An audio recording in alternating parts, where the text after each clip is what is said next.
If you have an autoimmune condition that you're ready to reverse, then Dr. Brooke Goldner's protocols are a definite must try because they are extremely effective. She has 3 different protocols that you can choose from, one being the easiest, number 3 being the most difficult, but will get the best results. So let's go over all 3, starting with the easiest. There are 3 stages to choose from. The first one is hyper-nourishment.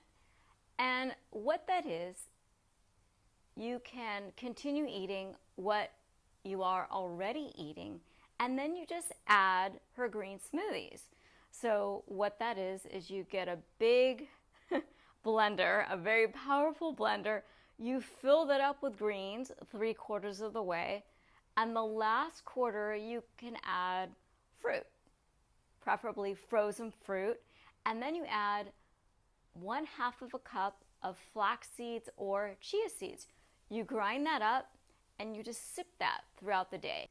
You want your blender to be filled with 1 pound of green veggies. So this can include spinach, but what you don't want to include is romaine and iceberg because those don't have very many nutrients and those do not help you heal. So she only tells people to eat foods that are healing. You also want to have a minimum of 96 ounces of water.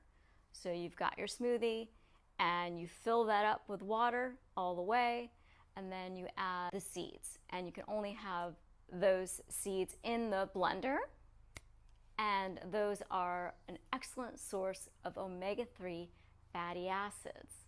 So that is stage 1.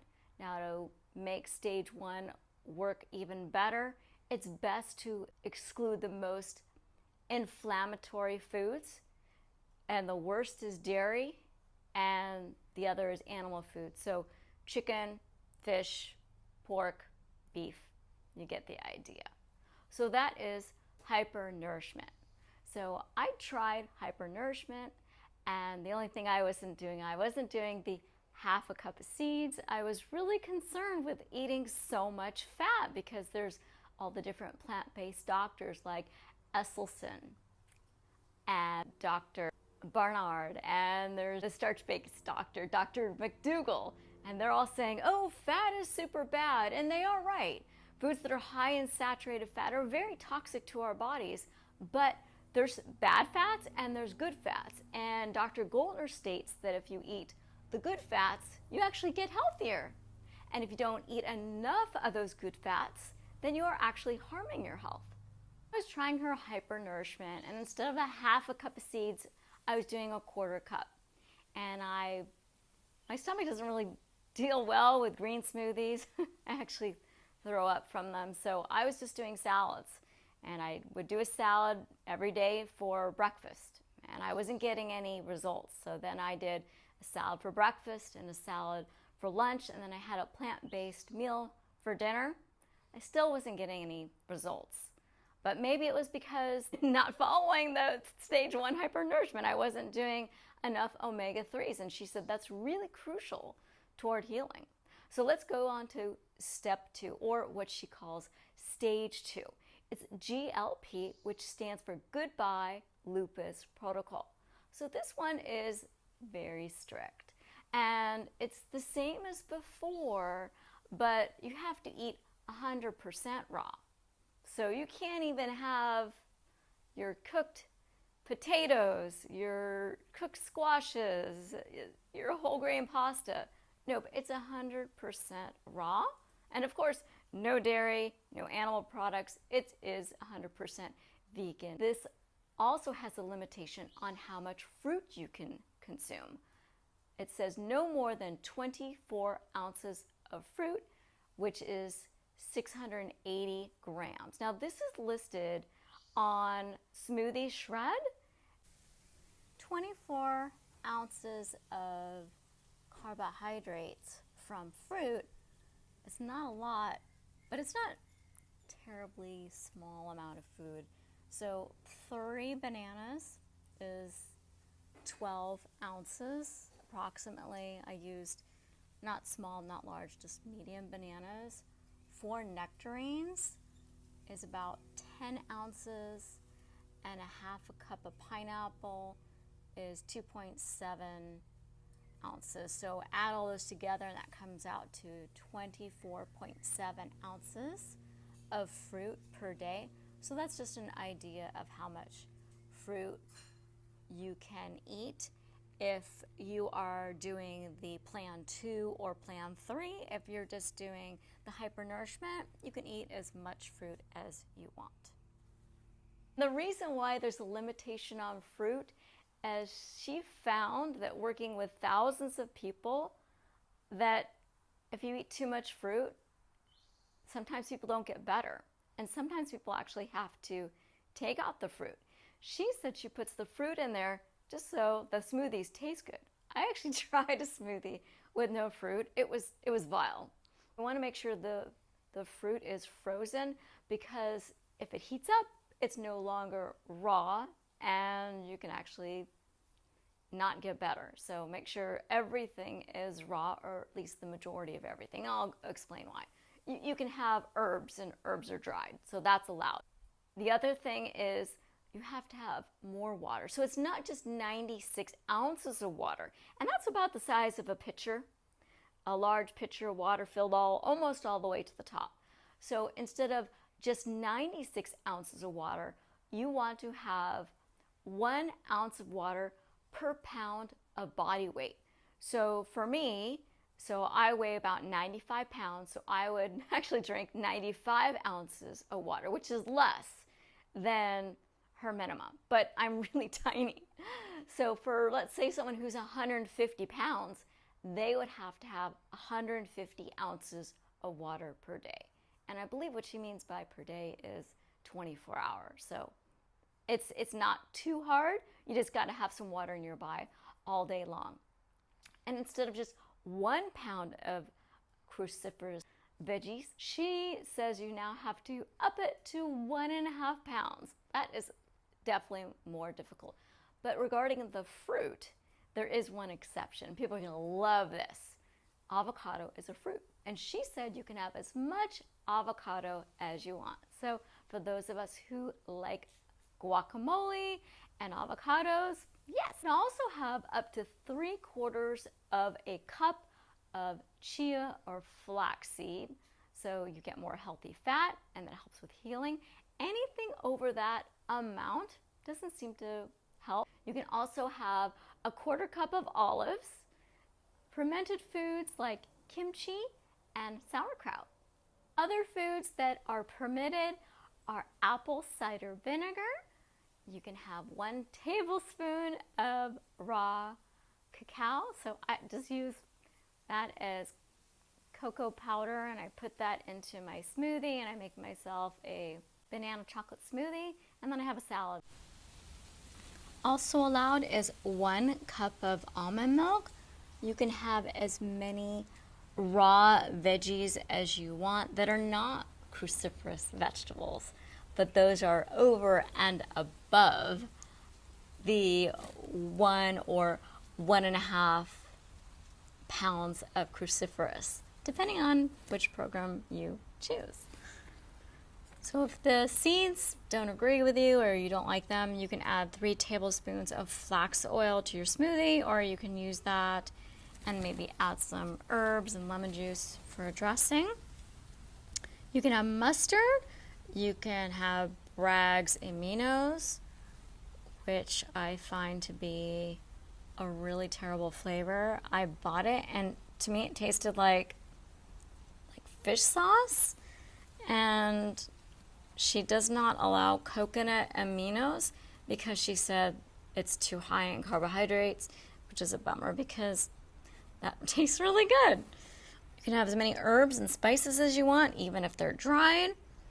And you can also have 1 pack of sea salt flavored Flackers crackers, and you can get that at many grocery stores. They are quite expensive, and the reason why there's no nuts is because nuts are too high in omega-6 fatty acids. And 1 teaspoon of iodized salt. You can have herbal teas, you can have nutritional yeast, 1 cup of coffee, no more than that. Coffee is very acidic and also disrupts sleep, and sleep is super important. She recommends B12 and vitamin D. In the description below, I'll include a link to an article written by Dr. McDougall about vitamin D supplementation. My summary after reading that vitamin D article is that the current minimum vitamin D requirement of 30 nanograms per milliliter or higher are ridiculously high and not based in reality. In a study of active young people, they were in the sun for an average of 29 hours per week. That's over 4 hours in the sun per day. Over 50% of them had vitamin D test results under 30. Dr. McDougall only recommends additional sunlight, not vitamin D supplementation, under 20 because of risks of cancer and other detrimental health issues. Just because we like a particular doctor and their patients recover from diseases doesn't mean we have to agree with everything they recommend. Supplements are unregulated drugs that have and do cause harm. Now, number 3 is the GAIP, and that stands for Goodbye Autoimmune Disease Protocol. So in addition to this 100% raw vegan diet, you also want to add 30 minutes of self-care every single day. And what that means for each person is different, and you can individualize it. So for one person, maybe reading a book makes them feel really good. Someone else may prefer a bubble bath. Someone else may like to hang out with their friends. Also want to make sure that you are exercising every single day. Now, even if you're in a lot of pain, at least do something. She says the more the better. She's really a fan of high intensity interval training and weightlifting. Stress can really repress the immune system if it's chronic. If you're super stressed out, you're going to be sick. So for a lot of people, getting help for that. You also want to make sure that you are sleeping at least 7-8 hours of night. Dr. Brooke Goldner said she needs 9 hours. So if you need more, get more. So make sure to listen to your body. Do this for at least 6 weeks. And then if you have no more symptoms after 6 weeks, you continue it for another 6 months, because you don't want to undo all that good work, and your body's going to continue to heal. So after the 6 months, so that total time is 7.5 months, at that point you can add beans and other cooked foods, but you want to keep this protocol in addition to some healthy cooked foods. And she said, you know, once you're healthy, you can have maybe a glass of wine on the weekend, or maybe a vegan cupcake. You definitely never want to add the animal products back, because that is the most destructive of all things that you could do to your body. The 3 protocols. Hyper-Nourish is where you are just adding the nutrition. Number 2, GLP, Goodbye Lupus Protocol, is all the foods, 100% raw. And the third one, stage 3, the GAIP protocol, that's where you're adding in the self-care.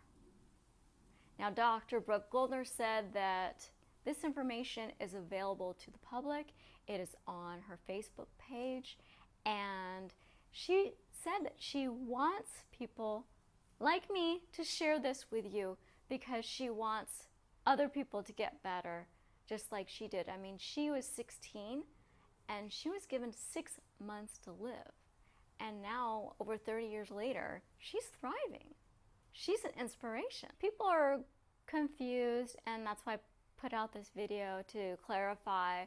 So you're having the green smoothies with half a cup of chia or flax, and you're gonna fill that up, and then you just put the top part with the frozen fruit. You can have salads, you can have raw broccoli with guacamole, so there's some options right there. Now, cruciferous vegetables, now you can Google it, but that would include cabbage, arugula, broccoli, cauliflower, radishes, kale, bok choy, Brussels, collards, watercress, turnips, and I'm sure there's a couple more. So you have lots of choices. So if there's certain ones that you don't like, I usually just have a few of the same every single day. And she said that's okay. It's better to eat fewer foods that are healing than a bunch of foods that are inflammatory and hurt you. I entered everything I ate on one particular day into the Chronometer app.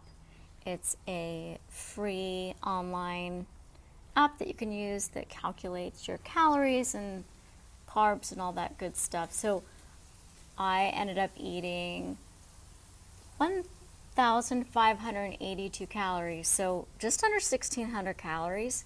I was really surprised I ate that much by eating just raw fruits and vegetables. So, but now I realize I need to eat more than that. Protein, 47 grams, a little bit lower than I want, but I'm healing, and too much protein is not healing. The carbs was 120 net, so lower than I'm normally used to eating, but not terribly low. So it's not like a ketogenic diet. 80 grams of fat, much higher than I'm used to eating because of those seeds and avocado. So here's what I ate this particular day. I had 1 tablespoon of nutritional yeast. I used that for my little cheese. And I had half of a green cabbage. That was my salad. 3 cups of arugula. I added the arugula to my cabbage salad. 3 medium bananas, so that was for a smoothie. 1 large orange, I put that in my salad. And the salsa, 4 tablespoons of salsa, I also put that on a little salad. 1 large zucchini and 3 green olives. So I have my 3 green olives every single day, and I like eating them for the salt, and they're just tasty, and I don't eat more because my stomach can't handle more. For people who are really concerned about protein, you can see that I met all the different forms of protein. I met and even went above and beyond the minimum requirements for protein. Saturated fat should be kept to a minimum. That's why if you look at this screen print from Chronometer, the daily target is 0. So you want it as low as possible. And then here are my healthy saturated fats. You can see the most is from flax. There's a decent amount from avocado, very small amount from bananas, a zucchini, very low, and even the olives are pretty low. So even healthy foods have saturated fats, but we want to keep our saturated fats low, so this is doing fine. On this screen print, you can see how much omega-3s I'm eating per day. So I'm eating 3/4 of a cup of the flax seeds and all the vegetables and fruits.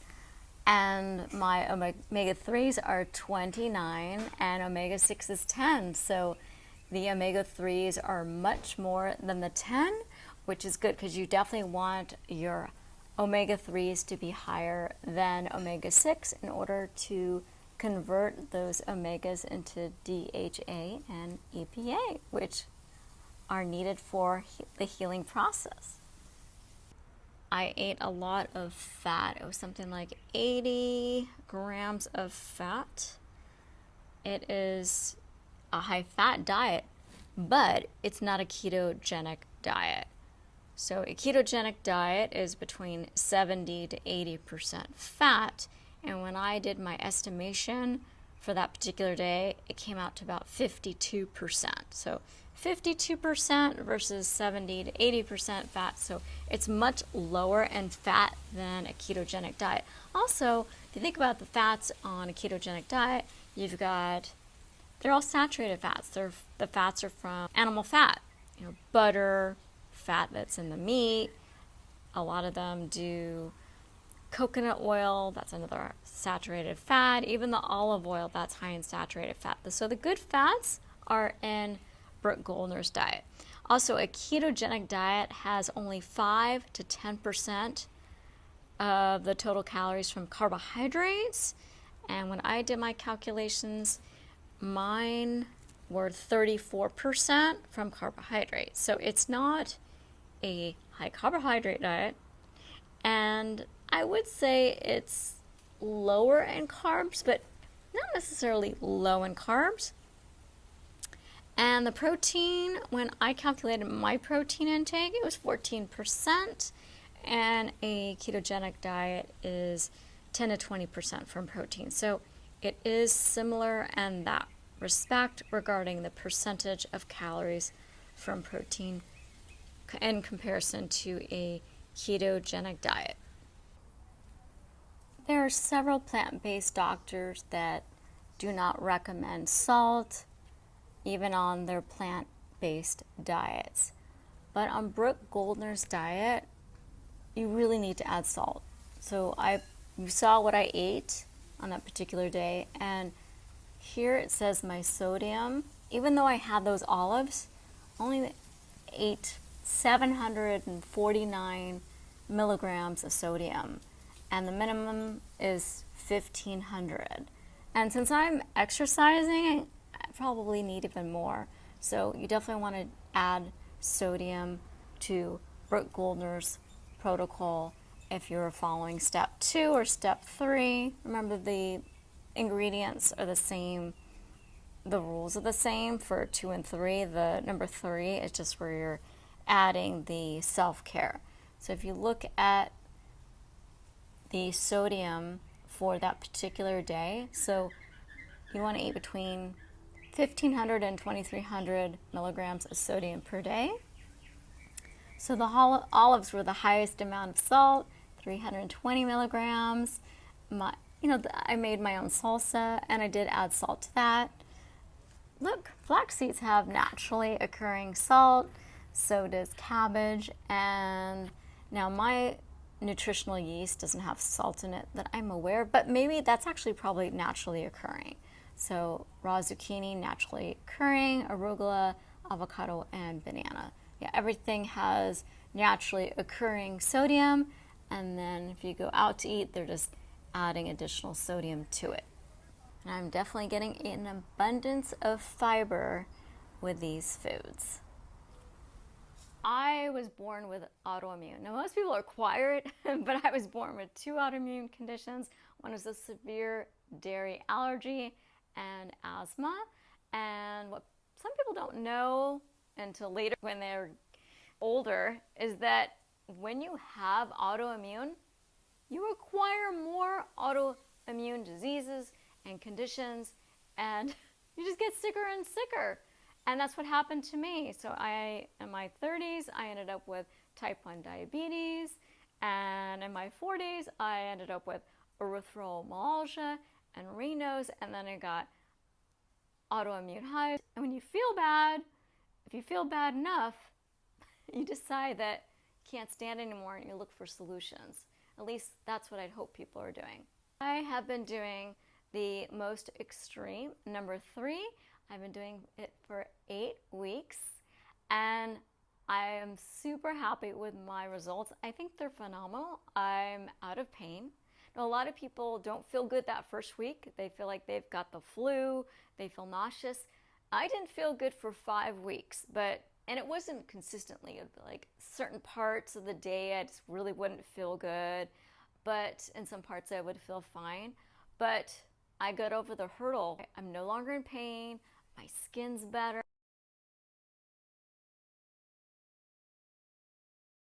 I have more energy. And as a type 1 diabetic, I've been on insulin for over 16 years, I've been able to cut my insulin way down. So I was taking about 15 units of insulin, and if I'm really following her protocol and not eating too much fruit and I'm exercising, I can get away with just 3 to 4 units of insulin per day. So from 15 units to like 3 to 4, incredible, and no more background insulin. So my pancreatic beta cells have started working again.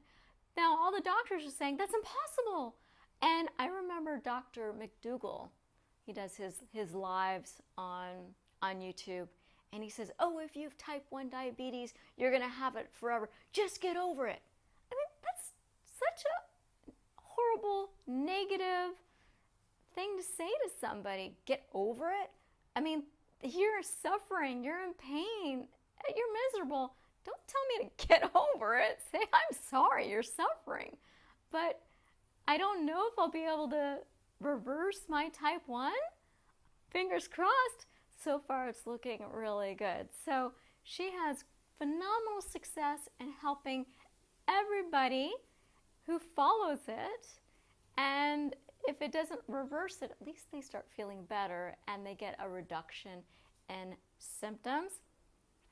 So I have started creating recipes based on her guidelines, because for me, the biggest hurdle is making food that I like. And I don't like eating the same foods every day. I like changing it up.